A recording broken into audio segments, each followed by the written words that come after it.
তো তোমরা তো আগের বারেই দেখে নিয়েছো আমরা রিসর্টে ফিরে লাঞ্চ করে নিয়েছি। লাঞ্চ করার পর আমরা কিন্তু শাড়ি পরে রেডি হয়ে গেছি। শাড়ি পরে আমরা রেডি হয়ে নিয়েছি ফটো তোলার জন্য।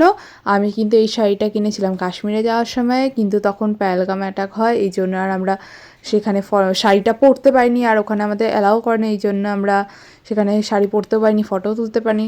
সো সেটা আমি পুরুলিয়ায় গিয়েই ফটো তুলে নিচ্ছি। সেই ফটোগুলো অবশ্যই আমার ইনস্টাগ্রাম পেজে পেয়ে যাবে। আর এখানে বোন তো শাড়ি পরেনি, আর আমরা 3 জন শাড়ি পরেছিলাম। এবার আমরা সবাই মিলে ফটো তুলছি।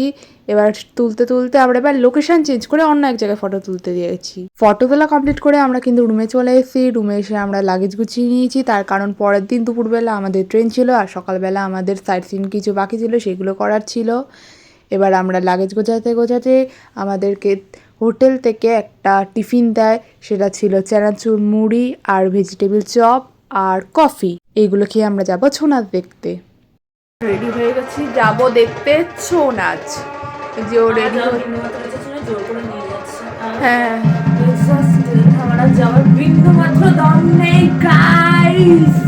আমরা যাচ্ছি, এখন ছৌ নাচ হচ্ছে আর হচ্ছে বনফায়ার হচ্ছে, সেটা আমরা দেখবো, এনজয় করবো। আর তোমাদের পুরুলিয়াতে বাইরে কিন্তু ভীষণ ঠান্ডা।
ছৌ নাচ দেখে আমরা কিন্তু চলে এসেছি ডিনার করতে। ডিনার ছিল chilli chicken, egg fried rice আর রসগোল্লা।